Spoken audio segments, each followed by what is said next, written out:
In my first 2 years of lifting, I trained my legs 312 times, but my quads didn't grow at all. But a year ago, when I completely changed my approach to leg training, I managed to pack on over 8 centimeters to my skinny quads in under 10 months without any knee pain, using less weight than I was before, and actually training my legs less times per week. So if you're a skinny guy who is fed up of hammering squats only for your quads to look exactly the same on a weekly basis, in this video, I'm going to give you the exact changes that I made to go from being so insecure I wouldn't wear shorts full stop to actually filling out every single pair that I own. So growing my legs was actually one of the main reasons that I started going to the gym in the first place. Growing up, I always had pencil legs, and on top of them being really skinny, they were also really hairy as well. And this combination made me really stand out when I was getting changed in like the PE changing rooms, or when I was at rugby practice, the other guys would look at my legs and be like, "Do you even train legs, mate? I could snap both of those with one tackle." And it frustrated the shit out of me because I was already training legs 3 days a week. And whenever I asked someone for advice on how do I grow my legs, please, like my upper body is growing a little bit, but my legs are just not responding, the only advice that I got was lift heavier and do more sets. So that's exactly what I did. I actually bought a hack squat and put it in the attic of my house so that I could literally progressively overload every single week and add a bit more weight, add a little bit more load, and just do that until my legs would finally grow. So every week I went up there and I started at 80 kilos and I did a set of 10 reps. And I was like, cool, that's my body weight. And I set myself a goal of trying to hit 2 times my body weight for 10 reps on that hack squat. Every single week I went up, added 5 kilos, lifted a little bit heavier with this promise in my head that when I'm lifting heavier and doing more work, they will finally grow. And so 2 months went by, I hit 100 kilos on there and my knees were really hurting, but my quads were barely feeling anything. 3 months passed. By this point, I was up to like 120 kilos on there. And every time that I stepped on this hack squat, I had to use blood flow restriction bands at the top of my quads just so that I could numb the knee pain and make my quads feel something. Right. The next day after these sets, I was barely feeling anything in my quads and it was just my knees that would hurt. But I just held on to the promise that I need to just carry on lifting heavier. The muscle growth will happen on its own. I just need to carry on progressively overloading. Anyway, it got to the point where I lifted 2 times my body weight, 160 kilos on the hack squat for a set of 10. And I was getting a full range of motion. My knees were going forwards over my toes. My depth was amazing. And I thought I was ticking all of the boxes. I finished this set. I took off the blood flow restriction bands at the top of my quads. I unwrapped my knees because I was using knee wraps as well. And I lay down on the floor and I looked down at my legs and went, fuck, they have literally not grown. I was in a surplus. My body weight was going up. I was lifting heavier every single week. My form was staying exactly the same, but my quads literally hadn't grown. And this was 2 years into my lifting journey. And I was starting to get really fucked off by this point because I'd invested so much time, so much effort, and also so much money into buying the equipment to grow my legs. And it just felt like nothing was working. And this is where the breaking point kind of happened. And I decided to take a different route. And from that moment onwards, I stopped chasing load or weight or progressive overload and I started chasing stimulus. So the next obvious question that you're going to ask is, well, what's stimulus? And how do you know if you're creating it? So when I say stimulus, what I mean is the tension that I'm actually delivering to the muscle that I am trying to train on a weekly basis. And the way that I quantify this is through a few different factors. Number one is the pump that I'm getting after the set or during a set. The second way is the disruption that I'm feeling the next day. Is that muscle group getting sore? Does it feel like it's worked?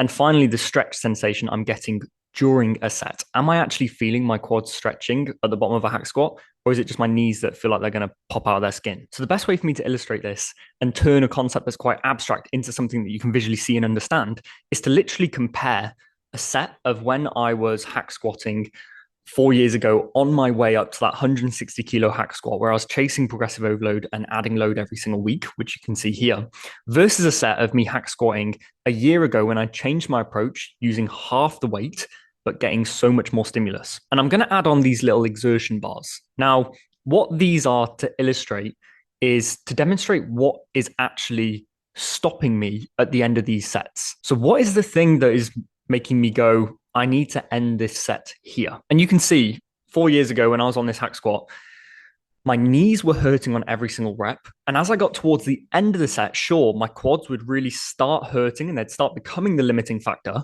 but they weren't the thing that was actually making me go, I can't do another rep. It was my knees and the joint pain. And so the stimulus that I was getting from this set wasn't actually that high. And that's why the day after, my quads never got sore. I never felt any disruption. I barely ever got a pump.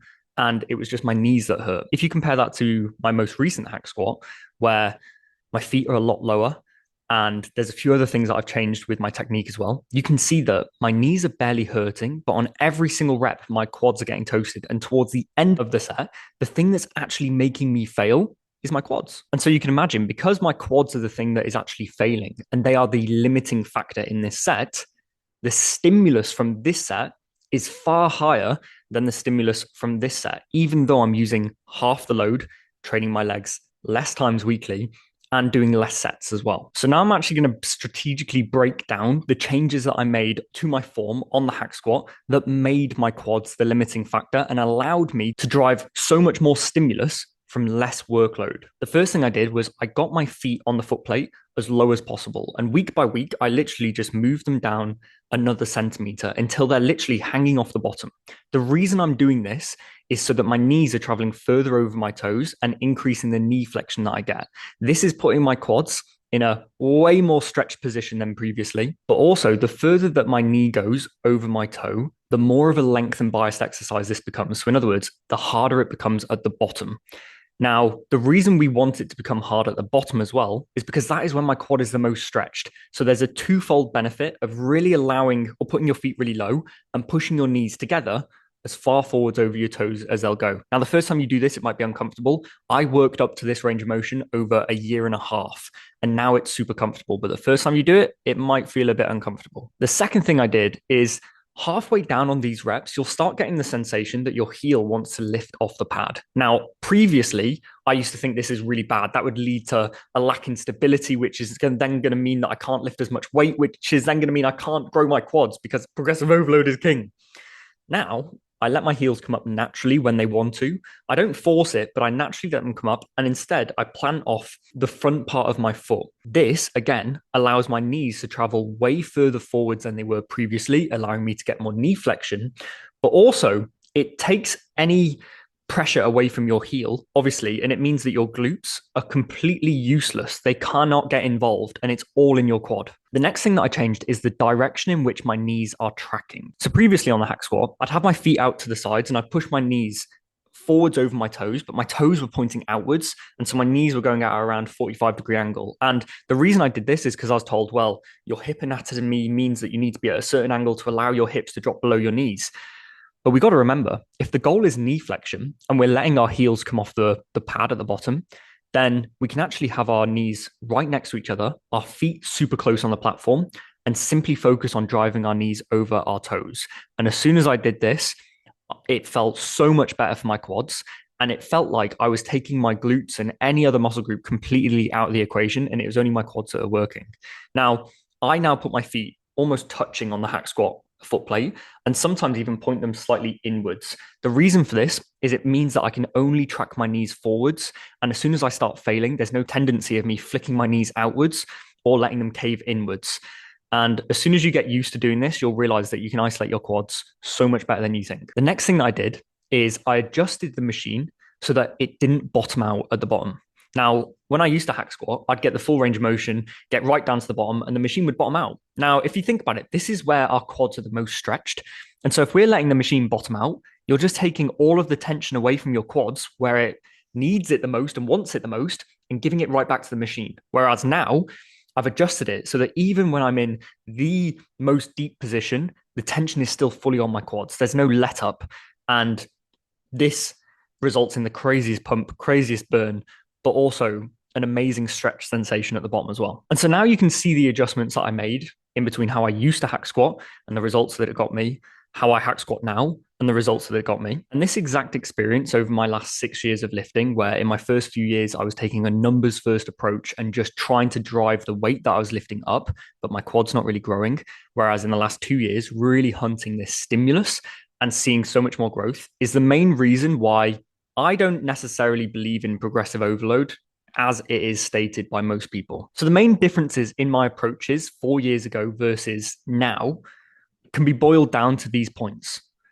When I was taking a numbers first approach, I was hunting numbers to stroke my ego. I was desperate to hit 160 kilos on the hack squat because I thought when I can hack squat double my body weight, my quads will have to grow. Whereas now, I don't really care about the weight that I'm lifting at all. I am solely hunting stimulus to grow my physique. That is my only goal. Back then, I would adjust my exercises to move the most weight. So, for example, I would take my feet up on the hack squat because it meant that I could use my glutes as well. And I'd be able to hack squat 200 kilos. So I was adjusting exercises to move the most weight because that allowed me to progressively overload and get stronger. Whereas now I'm adjusting exercises to make them as hard as possible for the target muscle. For example, bringing my feet down to the bottom of the plate so that it's only my quads that can actually move the weight. And it means that I'm using half the load, but getting such a better stimulus. Back then, I would end up resetting my form every 6 weeks because my quads weren't feeling anything, or I'd get a knee injury. Whereas now, whenever I bring in a new exercise into my program, I take a stimulus first approach from the get go. I adjust the exercise to be as hard as possible for the target muscle I'm trying to train.